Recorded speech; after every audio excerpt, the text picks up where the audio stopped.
வணக்கம் சார். வணக்கம். Siva and team இங்கே தாங்க எனக்கு பெரிய இது. எனக்கும் இது ஒரு பெரிய கேள்வி சார். 10வது மாதம்னா அக்டோபர் தான் ரிலீஸ் பண்ண 10வது மாதம் 10ஆம் தேதி. எதுக்கு இப்போவே ட்ரெய்லர் விட்டாங்கன்னு தெரியல. நேற்று கூட இதனுடைய அப்டேட் ட்ரெய்லர் வரப்போகுது அப்படின்னு போது முதல்ல நம்பலை. இன்னொரு முறை பார்த்தீங்கன்னா அஃபிஷியலாக போட்டிருந்தாங்க ட்ரெய்லர் தானே.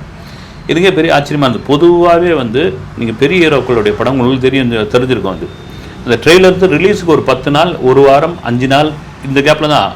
ஏன்னா உங்களுக்கு ட்ரெய்லர் பார்த்துட்டிங்கன்னா ஏறக்குறைய என்ன கதைன்னு நீங்கள் ஜட்ஜ் பண்ணிடலாம். அப்போ இது பார்க்கும்போது என்னென்னா இதுலேயே வந்து 2 விதமான கதை பேசப்படுகிறது. வந்து ஒரு 1800 வருடங்களுக்கு முன்னால் நடக்கிற ஒரு கதை. அப்படியே ஒரு டைம் ட்ராவலரை பிடிச்சி 2023க்கு சூர்யா வராரு. வந்து இங்கு ஏதோ ஒரு கடமையை அவர் நிறைவேற்றி திரும்ப அந்த காலத்துக்கு போயிடுறாரு அப்படின்ற ஒரு கதை பேசப்பட்டிருக்கு இது வரைக்கும். அதில் ஆனால் வந்து இந்த 2000 இப்போ இருக்கிற அந்த சூர்யாவெல்லாம் கூட ரிவீல் பண்ணியிருந்தாங்க. பார்த்தீங்களா நீங்கள் அந்த லுக்கெல்லாம் கூட அதை கொண்டு வரல ட்ரெய்லரில். நீங்கள் ட்ரெய்லர்னால் எல்லாத்தையும் கொண்டு வரும். அது தவிர பார்த்தீங்கன்னா அவ்வளோ ஆர்டிஸ்ட் இருக்காங்க அந்த படத்தில். இல்லை எனக்கு தெரிஞ்சு பார்த்தீங்கன்னா கருணாஸ் மட்டும் தான் காமிக்கிறாங்க. கருணாஸ் மட்டும் தான் மெயினாக இருக்கிற பாபி தியோல் இவரும் சரி ஹீரோ வில்லன் 2 பேரும். ஒரு வில்லன் அப்படின்போது வில்லன் போர்ஷன் கண்டிப்பாக ஸ்ட்ராங்காக இருந்தால் அந்த படம் வந்து ஏறக்குறைய பாதி வெற்றின்னு நம்ம சொல்லிடலாம். நீங்கள் சொல்ல மாதிரி அவ்வளோ ஆர்டிஸ்ட் இருக்கும்போது இதில் காமிக்கிறாங்கன்னா எனக்கு தெரிஞ்சு எப்படி சினிமாவில் வந்து பார்ட் 1, பார்ட் 2, பார்ட் 3 வரா மாதிரி ட்ரெய்லர்லேயே பார்ட் 2, பார்ட் 3 கண்டிப்பாக ஒரு முடிவு பண்ணி தான் அவங்க ரெடி பண்ணியிருக்காங்க. ஏன்னா இவ்வளோ பெரிய பொருட்செலவில் பண்ணியிருக்காங்க. இவ்வளோ பெரிய ஐப் அந்த படத்து மேலே கொண்டு வந்து சேர்க்குறாங்க. ஜெய்பீம், சூரரை போற்று படங்கள் ஓடிடி தளத்தில் வந்துருச்சு. இன்றைக்கும் நிறைய பேர் சொல்கிறதுன்னா பிக் ஸ்க்ரீனில் அந்த படத்தை பார்த்துருக்கலாமே அப்படின்னு. எதற்கும் துணிந்தவனுக்கு பிறகு பெரிய கேப்பு. அந்த கேப்பே வந்து கங்குவாவுக்காக விட்டுருக்காரு அப்படின்னா அது ஒரு முக்கியத்துவமான படமாக இருக்கும். 2வது பார்த்திங்கன்னா இந்திய சினிமாவில் இவ்வளோ பிரம்மாண்டம், இவ்வளோ செலவு நிறைய படங்கள் பண்ணியிருக்காங்க. இதில் கொஞ்சம் ஆச்சரியமான விஷயம், பக்கத்து மாநிலமான ஆந்திரா, கர்நாடகாவெல்லாம் பார்த்திங்கன்னா 1000 கோடி விங்கிக்குள்ளே அந்த படங்கள்லாம் சேர்ந்துருச்சு. வந்து தமிழ் சினிமா ஏன் வரல இன்னும் அப்படின்ற மாதிரியான ஒரு கேள்வி இருக்குது. நீங்கள் ஒரு 40-45 வருஷத்துக்கு முன்னாடிலாம் பார்த்திங்கன்னா தென்னிந்திய சினிமாவுடைய ஒரு தாயகமாக மெட்ராஸ் தான் இருந்தது. மெட்ராஸ் தான் இருந்தது. இன்றைக்கி நம்ம பாலிவுட்டில் போனால் மதராசின்னு தான் கூப்பிட்றாங்க. அவங்க சென்னை வாழலாம் கூப்பிடல, வந்து மதராசின்னு தான் கூப்பிட்றாங்க. அப்படி இருந்தால் அதுக்கப்புறம் மொழி வாரியாக பிரிஞ்சு போயிட்டாங்க. ஆனால் ஒரு வருத்தம் இருக்குது, தமிழ் சினிமா இன்னும் ஒரு 1000 கோடி விங்கிக்குள்ளே வரலன்னு. அதை மைண்டில் வச்சு டார்கெட்டாக இந்த கங்குவா ஆரம்பிச்சிருக்காங்கன்னு நினைக்கிறேன். மேபி 1000 கோடிக்குள்ளே அடிக்கிட்டோம் அந்த படம் வரட்டும் அப்படின்னு. சார் லியோவுக்கு வந்து பயங்கரமான ஹைப் இருந்தது சார். ரொம்ப அதிகமான ஹைப் இருந்தது. செகண்ட் ஹாஃப் கொஞ்சம் சொதப்பலானதால் அது வந்து ஒரு 650 அந்த ரேஞ்சிலே நின்றுச்சு. சூர்யா வந்து விஜய் அவர்கள் அளவுக்கு பெரிய ஹீரோ கிடையாது. பட்டு அவரும் ஒரு லீக்கில் இருக்கார். அப்படி இருக்கும்போது 1000 crores பாசிபிள் ஆகிறதுக்கு வாய்ப்பு இல்லை. பாசிபிள் வந்து நீங்கள் சூர்யாவை தாண்டி நீங்கள் கண்டென்ட் ஒர்க் அவுட் ஆகிடுச்சுன்னு வச்சுங்க, நீங்கள் கண்டிப்பாக கிடையாது. வந்து விஜய் வந்து ஒரு இடத்துல இருக்கார். அதுக்கப்புறமா போட்டிக்கும் ஆள் இருக்கும்பொழுது சூர்யாவுக்கான வியாபாரம், சூர்யாவுக்கான ஐப்பு, சூர்யாவுக்கான வரவேற்பு இதெல்லாம் இருக்குது இல்லைங்களா. இதெல்லாம் பார்க்க போனால் விஜய் கம்பேர் பண்ண போனால் இதுவும் இல்லை, வாய்ப்பு இல்லை. ஆனால் இவங்களே எதை நம்புகிறாங்கன்னா கண்டென்ட் மேலே தான் நம்புகிறாங்க. வந்து நீங்கள் பாகுபலி, RRR, KGF படங்கள்லாம், KGFலாம் யஷ்லாம் யாருன்னே தெரியாது. படம் வர்றதுக்கு முன்னாடி யாருன்னே தெரியாது. ஏன்னா அந்த படத்துக்கு ப்ரொமோஷன் கூட்டு போயிருந்தாங்க பெங்களூர். பார்த்தீங்கன்னா ஒவ்வொரு ரூமாக தட்டி வந்து அவரே வந்து காஃபி சாப்பிட்றீங்களா, டீ சாப்பிட்றீங்களான்னாரு.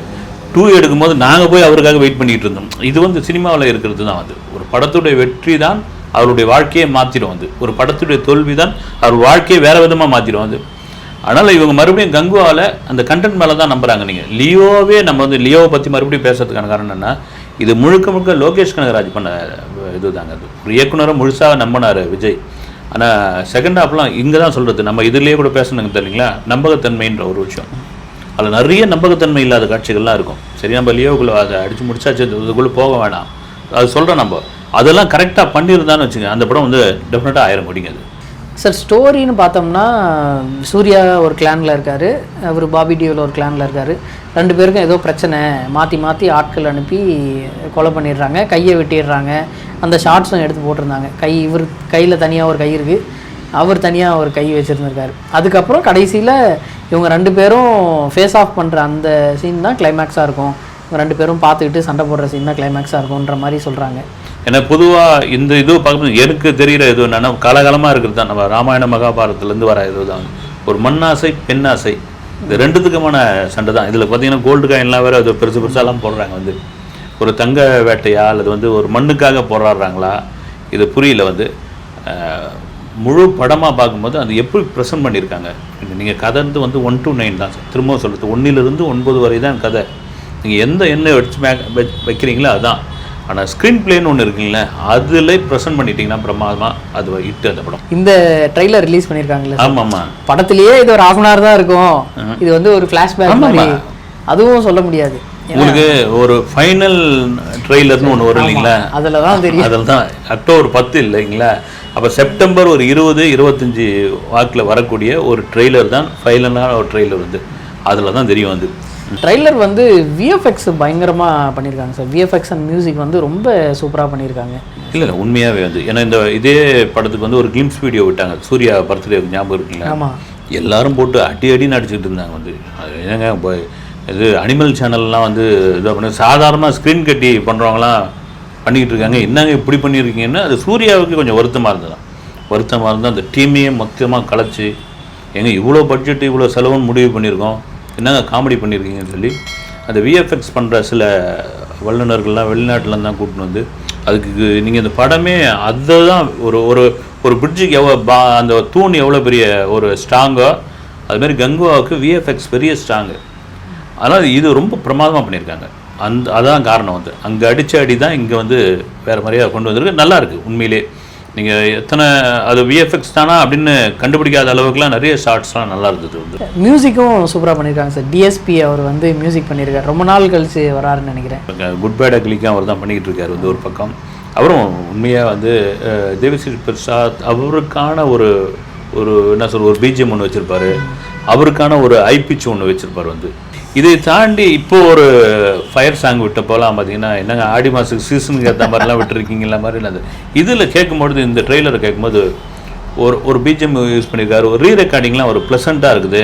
ரைட், ஓகே, அந்த விமர்சனங்கள்லாம் கூட மாறி இருக்கும் அவருக்கு அப்படின்னு மொத்தம் நம்ம சொல்கிறது படமாக பார்க்கும்போது. இப்போ டிஎஸ்பிக்கும் ஒரு ப்ரெஷர் ஒன்று இருக்கு இல்லைங்களா, வந்து அவருக்கும் ரொம்ப முக்கியமான படம், இவ்வளோ கோடி பட்ஜெட்டில் எடுத்திருக்காங்க, தமிழில் நமக்கும் ஒரு பெரிய ரீஎன்ட்ரி இது அப்படின்னா அவரும் கரெக்டாக பண்ணியிருப்பார்னு நினைக்கிறேன் நான். வந்து ட்ரெய்லர் பார்க்கும்போது ஒரு பயங்கரமான ஒரு ஹாலிவுட் ஃபீல் இருக்குது. படம் வந்து எந்த அளவுக்கு வருதுன்னு தெரியல. அடுத்தடுத்து நீங்கள் சொன்ன மாதிரி பார்ட் 2 பார்ட் 3ன்னு சொல்லி ட்ரெய்லரே பார்ட் 2 பார்ட் 3 ரிலீஸ் பண்ணுவாங்கன்னு நினைக்கிறேன். நெக்ஸ்ட் வீடியோவில் சந்திப்போம் சார். நன்றி சார்.